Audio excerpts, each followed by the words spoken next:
नमस्कार, स्वागत है आपका बिहार समाचार में। इस वीडियो में हम बात करेंगे बिहार की अब तक की सभी बड़ी खबरों के बारे में। सभी खबरें आपके काम की और सिलेक्टेड हैं। तो आज की बड़ी खबरों पर बात करने से पहले आपसे एक छोटी सी अनुरोध है कि इस वीडियो को एक प्यारा सा लाइक अवश्य कर दीजिएगा। आपका एक लाइक करना ही हमारी मेहनत का फल होता है। तो चलिए शुरुआत करते हैं आज की पहली बड़ी खबर से। बिहार में यास तूफान की एंट्री हो चुकी है। यास तूफान बिहार पहुंच गया है और पूरे बिहार में तबाही मचा रहा है। पूरे बिहार में भयंकर बारिश हो रही है और इस भयंकर बारिश में आपको सावधान हो जाने की जरूरत है, क्योंकि अब ऐसा लग रहा है कि बिहार फिर से डूबने वाला है। तो इधर मौसम विभाग ने भी 14 से अधिक जिलों में अलर्ट जारी कर दिया है। मौसम विभाग ने अगले 48 घंटों के लिए भारी बारिश और वज्रपात की चेतावनी जारी कर दी है। तो वहीं कई लोगों के वज्रपात से मौत हो जाने की भी खबर सामने आ रही है। तेज हवा के कारण विभिन्न जगहों पर पेड़ गिरने या पेड़ से गिरकर 3 लोगों की मौत हो गई है और वहीं वज्रपात से एक की जान चली गई है। और तूफान यास का असर पूरे बिहार में बिजली आपूर्ति और आवागमन पर भी पड़ा है। गया, बेगूसराय, सारण, खगड़िया, बिहारशरीफ और आदि जिलों में पेड़ गिरने से आवागमन प्रभावित हो गया है। तो वहीं ग्रामीण इलाकों में इससे बिजली आपूर्ति भी बाधित हो गई है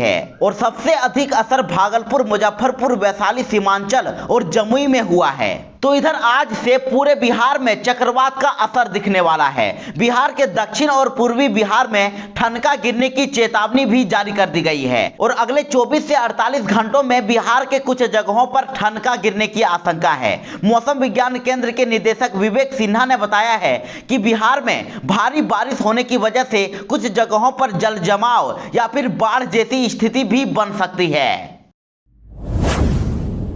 कोरोना के बाद अब बिहार में बढ़ने लगा है ब्लैक फंगस का प्रकोप। 178 मरीज भर्ती और अब तक 9 की हो गई है मौत। जी हां, बिहार में कोरोना संक्रमण के बाद अब ब्लैक फंगस अपना कहर बरपा रहा है। ब्लैक फंगस यानी कि म्यूकोरमाइकोसिस का प्रकोप काफी तेजी से बिहार में बढ़ने लगा है और सिर्फ 9 दिनों में ही इससे पीड़ितों की संख्या 1 से बढ़कर 328 तक पहुंच गई है। बिहार में ब्लैक फंगस के मामले काफी तेजी से बढ़ रहे हैं और राज्य में अब तक ब्लैक फंगस के करीब 415 मामले सामने आ गए हैं और सभी मरीजों की जांच की गई है। इनमें अधिकतर को दवा देकर घर पर ही रहने की सलाह दी गई है और इलाज कराने की सलाह दी गई है। तो वहीं राज्य के प्रमुख अस्पतालों में ब्लैक फंगस के 178 मरीज भर्ती हैं। इनमें 99 IGI-MS पटना में, 72 मरीज एम्स पटना में, 6 मरीज NMCH में और 1 मरीज को PMCH में भर्ती कराया गया है। तो वहीं अब तक राज्य में ब्लैक फंगस के 9 मरीजों की मौत भी हो गई है।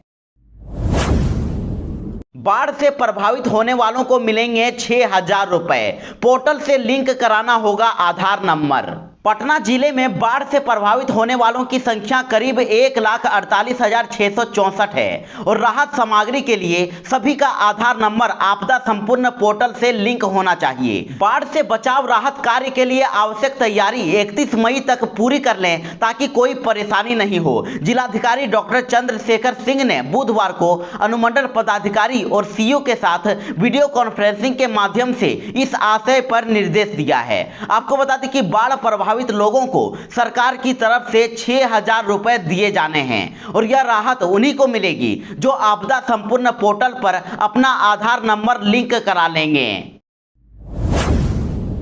यास तूफान के कारण बिहार के अधिकांश जिलों में भारी तबाही हो रही है। यास तूफान ने अपना कहर बरपाना शुरू कर दिया है। अधिकांश जिलों में तेज बारिश और आंधी तूफान शुरू हो गया है। तो वहीं गंगा भी अब उफान पर है और लोगों को घर से बाहर नहीं निकलने की अपील की गई है। साथ ही चिंताएं भी बढ़ती ही जा रही है क्योंकि अधिकांश नदियों में पानी भर गया है और कई जगहों पर जल जमाव भी हो गया है। और इधर खतरे को देखते हुए मुख्यमंत्री नीतीश कुमार भी लगातार हाई लेवल मीटिंग कर रहे हैं और कहा जा रहा है कि 28 और 29 मई को बिहार में भारी बारिश हो सकती है। 1 जून तक बिहार में भारी बारिश और वज्रपात होने की संभावना है।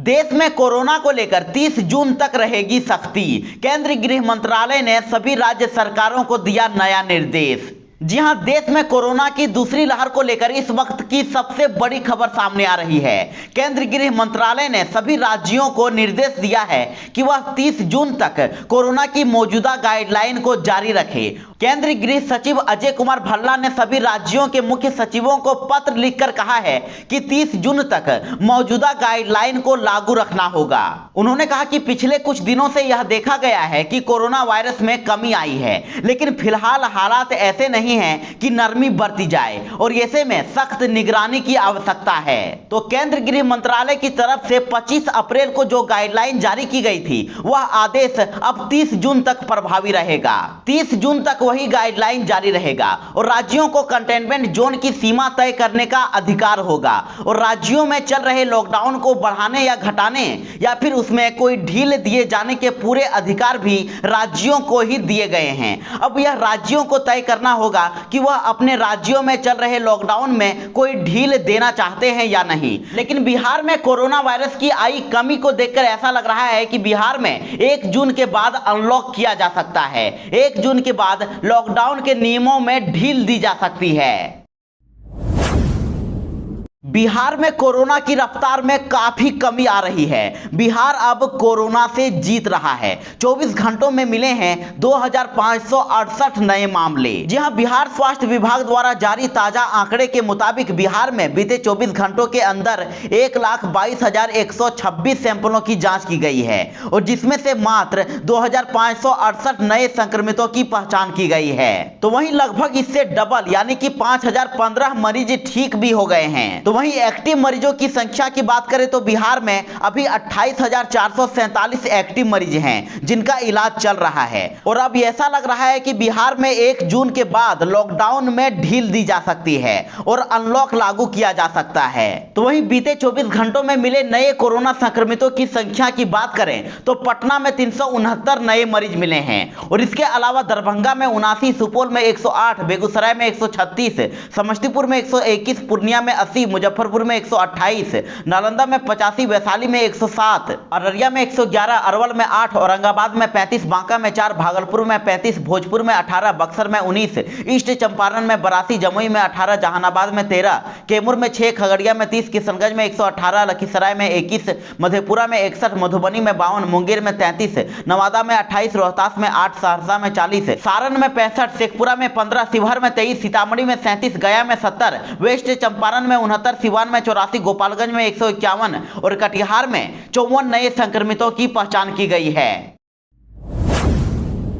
पप्पू यादव की रिहाई को लेकर जाप कार्यकर्ताओं ने किया अर्धनग्न प्रदर्शन और कहा कि पप्पू यादव से डर गई है राज्य सरकार। जी हां, जन अधिकार पार्टी के राष्ट्रीय अध्यक्ष पप्पू यादव की रिहाई के लिए लगातार आंदोलन जारी है और पूरे प्रदेश में पार्टी नेता व कार्यकर्ता बिहार सरकार से पप्पू यादव की अविलंब रिहाई की मांग कर रहे हैं। तो वहीं गुरुवार को पटना आर्ट्स कॉलेज के सामने राजू दानवीर के नेतृत्व में जन अधिकार युवा परिषद और छात्र परिषद द्वारा अर्धनग्न प्रदर्शन किया गया है और जन अधिकार युवा परिषद के अध्यक्ष राजू दानवीर ने कहा है कि हमारी लड़ाई जारी है। कहा कि अगर अविलंब पप्पू यादव की रिहाई नहीं हुई तो बिहार में उग्र आंदोलन होगा और पार्टी का एक एक कार्यकर्ता लोगों के घर घर जाकर सरकार की साजिश के बारे में बताएगा। राजू दानवीर ने कहा कि पप्पू यादव की लोकप्रियता दोनों को हजम नहीं हो रही थी, इसलिए उन्हें फर्जी मुकदमे में जेल भेजने का काम किया गया है। अगर अविलंब पप्पू यादव की रिहाई नहीं हुई तो उग्र आंदोलन किया जाएगा। उन्होंने कहा कि बिहार के मुख्यमंत्री नीतीश कुमार ने साजिश रचकर पप्पू यादव को जेल भेजने का काम किया है। पप्पू यादव का स्वास्थ्य लगातार गिर रहा है और छात्रों और युवाओं में गुस्सा है। उनकी रिहाई तक हमारा आंदोलन जारी रहेगा।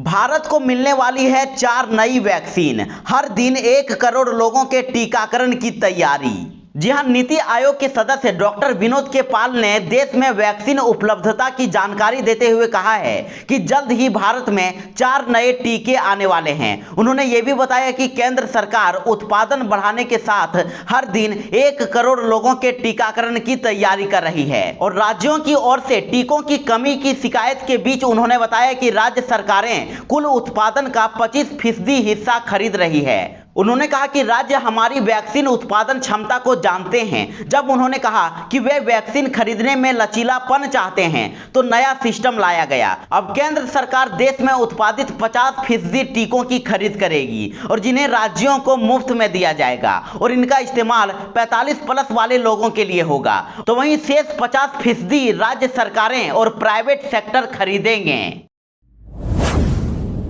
बिहार में 24 घंटों के अंदर 2 कोरोना मरीजों ने दी अपनी जान। एम्स में सुसाइड के बाद अब रक्सौल में भी आत्महत्या। जी हां, बिहार में 24 घंटों के अंदर 2 कोरोना मरीजों ने अस्पताल की छत से कूदकर अपनी जान दे दी है और पहली घटना बुधवार की रात की है, जिसमें पटना एम्स की 5वीं मंजिल से कूदकर 57 साल के कोरोना मरीज रामचंद्र शाह ने जान दे दी है। और दूसरी घटना रक्सौल के डंकन अस्पताल की है। यहां पर भी एक कोरोना मरीज अस्पताल की छत से कूद गया है और डंकन अस्पताल की छत से कूदकर 36 साल के जिस कोरोना मरीज ने अपनी जान दी है उसकी पहचान पलनवा के पिपरिया निवासी रामशरण शाह के रूप में की गई है। एम्स में आज से 2 से 18 साल तक के बच्चों पर हो रहा है कोवैक्सीन का ट्रायल। जी हां, पटना एम्स में आज से 2 से 18 साल तक के बच्चों पर कोवैक्सीन का ट्रायल शुरू हो रहा है और ट्रायल का दूसरा और तीसरा चरण भी साथ साथ चलेगा। पहले चरण का ट्रायल पशुओं पर किसी संस्थान में हो चुका है, तो वहीं एम्स ने दोनों चरणों के ट्रायल के लिए करीब 80 बच्चों का लक्ष्य रखा है और पहली डोज के 4 सप्ताह यानी कि 28 दिन के बाद दूसरी डोज दी जाएगी। अस्पताल के एमएस डॉक्टर सीएम सिंह ने कहा है कि ट्रायल के लिए वैक्सीन आ गई है और उन्होंने अभिभावकों से अपील की है कि वे बच्चों को ट्रायल कराने के लिए ले आएं। और इसके साथ ही उन्होंने कहा कि जो भी अभिभावक बच्चों पर ट्रायल कराना चाहते हैं वे 9471408832 पर सुबह 9 बजे से शाम 5 बजे तक संपर्क कर सकते हैं। और इसके साथ ही अभिभावक को आने जाने के लिए प्रोत्साहन राशि के रूप में 700 रुपए दिए जाएंगे। तेजस्वी यादव के क्षेत्र में एक गांव में 30 दिनों में 17 की हुई मौत। घर छोड़कर भाग रहे हैं लोग। मुखिया ने कहा फोन किया पर नेता प्रतिपक्ष देखने तक नहीं आए। जी हां, बड़ी खबर है कि नेता प्रतिपक्ष तेजस्वी यादव के विधानसभा क्षेत्र में पड़ने वाले एक गांव में कोरोना ने अपना कहर बरपा रखा है। पिछले 1 महीने में इस गांव के 17 लोगों की मौत हो गई है और सरकार ना तो गांव के लोगों की जांच करा रही है और ना ही इलाज की कोई व्यवस्था है। लिहाजा लोग गांव से पलायन करने लगे हैं। लोग अपना घर छोड़कर भाग रहे हैं। तो वहीं गांव के मुखिया मुजाहिद अनवर ने बताया कि उन्होंने तेजस्वी यादव को फोन करके मदद की गुहार लगाई, लेकिन कोई देखने तक नहीं आया। मुखिया ने कहा कि अगर तेजस्वी यादव चाहते तो उनका गांव कब्रिस्तान में तब्दील होने से बच जाता। गांव के लोग बता रहे हैं कि मरने वालों में ज्यादातर जवान लोग हैं। हालांकि कोरोना के मामले अब कम हो रहे हैं, लेकिन यह पूरा गांव अभी भी दहशत के साये में जी रहा है और गांव के लोग भी अपने विधायक तेजस्वी यादव से काफी नाराज दिख रहे हैं।